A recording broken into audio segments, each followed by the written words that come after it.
بسم الله الرحمن الرحیم. حامده و مصلیه. محترمینو، یو محترم رور دا پوښتنه کړې ده چې دلته زموږ په علاقه کې یو هلک نجلۍ سره وتښتېدله، ولاړله، واده یې سره وکړي، نو خلک پسې ولاړو، بېرته یې راوستله او دواړه یې مړه کړله. او دوی وویل چې موږ په دغه وجه مړه کوو چې دا نور خلک عبرت ځینې واخلي، بیا به نور داسې نه سره غورځي. نو دغه خلکو ته د دغه هلک نجلۍ مرګ جایز دی او که نه دی؟ ایله کوم محترمینو چې دا ښه په تفصیل سره در اخره واوري او د عمل په نیت یې واوري او دا عزم اراده وکړي چې انشاءالله تعالی موږ په دا خبرو باندې عمل کوو.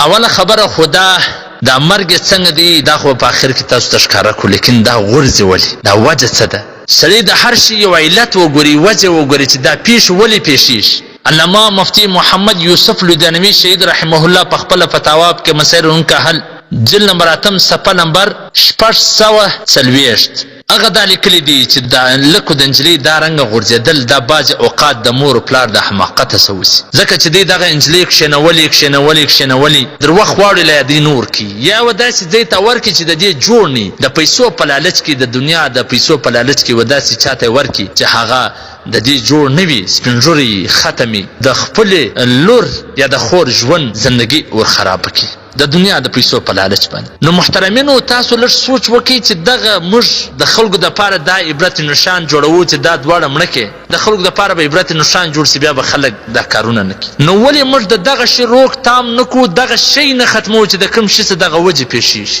الله جل جلاله په خپل کلام کې څه فرمایي چې تاسو له کوم مصیبت راځي، کوم پریشاني راځي، کوم مشکلات راځي، دا خو د لاسو د وجې څه راځي. الله جل جلاله فرمایي چې زه خو ډېر معاف کم. کچیرې د الله معافي نه وای، الله ستار العیوب نه وای، د هر کوره به مصیبتونه او فتنې راوتلی. نن سبا چې معاشره څنګه روانه ده، نن دا خو نشته چې زه پر لور باندې یا پابندي ولګوم، پر خور باندې پابندي ولګوم، زه بې پرده نه پرېږدم، کور ته دروازې بندې کړم چې هر عام و خاص دلته نه راځي، شریعت په خپل کور کې نافظه کړم. په خپل کور کې خو هر سړی شریعت نافظه کولی شي، که ملا دي که امیر دي که هر یو، چې دلته هر کس و ناکس نه راځي. او دویمه ده چې نن شرعي نکاح، حلال نکاح چې د الله جل جلاله امر دی، فنکحو چې نکاح وکړي ما طاب لکم من النساء مثنى وثلاث ورباع، لیکن نکاح نسو کولی. ولې نسو کولی؟ د رواج او د رسم د وجې نسو کولی، راته ګران دی، نکاح نسي کېدلی. د الله رسول صلی الله علیه وسلم څه فرمایي؟ النکاح من سنتي فمن رغب عن سنتي فليس مني. نکاح زما سنت ده، څوک د دې څخه مخ اړوي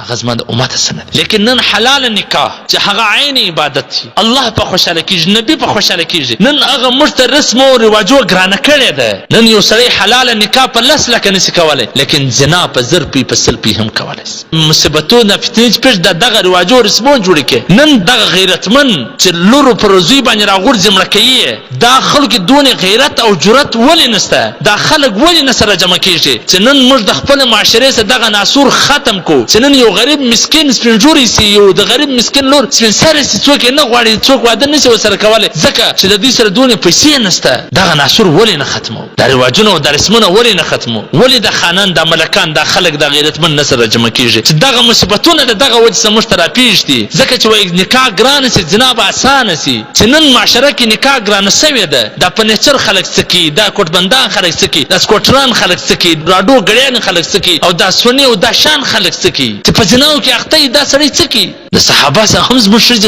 بالا دي. بی فاطمه رضی الله تعالی عنها چې هغه د جنت د ښځو سرداره ده، د جنت د ښځو سرداره، د هغې واده څرنګه سوی؟ حضرت عایشه رضی الله تعالی عنها فرمایي چې زما سره یو جوړه وله، د مدینې منورې څو ښځې په دا جوړه کې واده سولې، چې کله به ودېدلې نو دا جوړه به ویوله، د واده په شپو 2-3 ورځې به واغوستله، چې واده به تېر شو بېرته به یې راواستول. دا زموږ له در هغه ډېر بالا دي چې 6 جوړې کالي، 10 جوړې کالي. زکات جلا پر کې، زکات هم نه ورکړي، پر سونا باندې زکات هم هغه جلا پر کې، هغه هم نه ورکړي، اخترونه جلا پر کې، هغه هم نه ورکړي. دنیا او آخرت یې تباه دي. دنیا او آخرت نه زموږ د ودو دا معاشرې چې رواجونه کوم دي، زموږ دنیا او آخرت یې تباه کړي دي. آخرت هم تباه دي، نه زکات سته نه اختر سته، د آخرت هم تباه. نبي کریم صلی الله علیه وسلم څه وفرمایله؟ ورڅنانې سونای ورترۍ د دې په غاړې زکات یې نه ورکړي، د قیامت په ورځ به د وور توک په غاړې د وور بنګړي به فتح.